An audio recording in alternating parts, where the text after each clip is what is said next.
নিজেকে অনেক বেশি অসহায় মনে হচ্ছে। সন্তানের জন্য একটু খাবারের ব্যবস্থা করতে পারি নাই। আমরা তো মাছ মাংস কিছুই চাই না, সামান্য আটা দেয়া হোক আমাদের।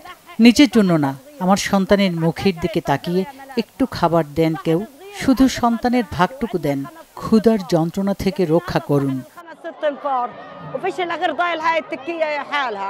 ফিলিস্তিনি এমন শত শত মা আজ নিজের জন্য না, শুধু সন্তানকে বাঁচাতে তাদের মুখে একটু খাবার তুলে দিতে গাজার বিভিন্ন ত্রাণ কেন্দ্রে ঘুরে বেড়াচ্ছেন। মায়ের আকুতি নিজের ভাগেরটুকু না হোক, অন্তত সন্তানের ভাগের খাবারটুকু দেয়া হোক। ফিলিস্তিনিরা বলছেন খাবারের অভাবে তারা মৃত্যুর মুখোমুখি। খাওয়ার জন্য একটু পানীয় আর অবশিষ্ট নেই। ত্রাণ কেন্দ্রে ঘুরে খালি হাতেই ফিরে যাচ্ছেন অনেকে। খাবারের অভাবে যখন ফিলিস্তিনিরা দুর্বিষহ দিন পার করছে, তখন ইসরায়েলি বাহিনী ত্রাণের জন্য অপেক্ষমান এই ফিলিস্তিনিদের ওপর নির্বিচারে গুলি চালাচ্ছে। এ যেন মরার ওপর খাড়ার ঘা। প্রতিদিন হত্যা করা হচ্ছে শত শত ফিলিস্তিনিকে। ২৪ ঘন্টায় শতাধিক ত্রাণ প্রত্যাশী ফিলিস্তিনিকে হত্যা করেছে নেতানিয়াহু বাহিনী।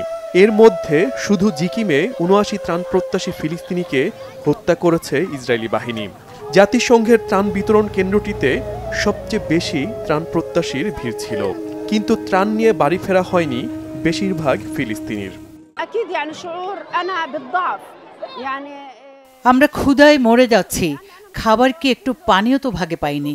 আমরা সমুদ্রের পানি খেয়ে বেঁচে আছি। এখানে এই ত্রাণ কেন্দ্রে ৩টার দিকে এসেছি আমরা কয়েকজন মাত্র, তবুও তারা বলছে সবাই খাবার পাবে না। বলুন তো এখন আমরা কোথায় যাব? এভাবে আর কতদিন বেঁচে থাকব?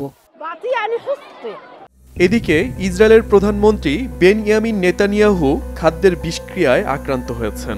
তার পানি শূন্যতা ও অন্ত্রে প্রদাহ ধরা পড়েছে। বর্তমানে কিছুটা সুস্থ হয়ে উঠলেও আগামী ৩ দিন বাড়িতে বসেই দাপ্তরিক কাজ চালিয়ে যাবেন নেতানিয়াহু। এই অসুস্থতার মধ্যেও ফিলিস্তিনিদের ওপর হত্যাযজ্ঞ চালাতে ভীত নন তিনি। কোনো কিছুই নেতানিয়াহুর মানবতাকে জাগিয়ে তুলতে পারছে না। Shahid Arafat, Bangla vision news desk.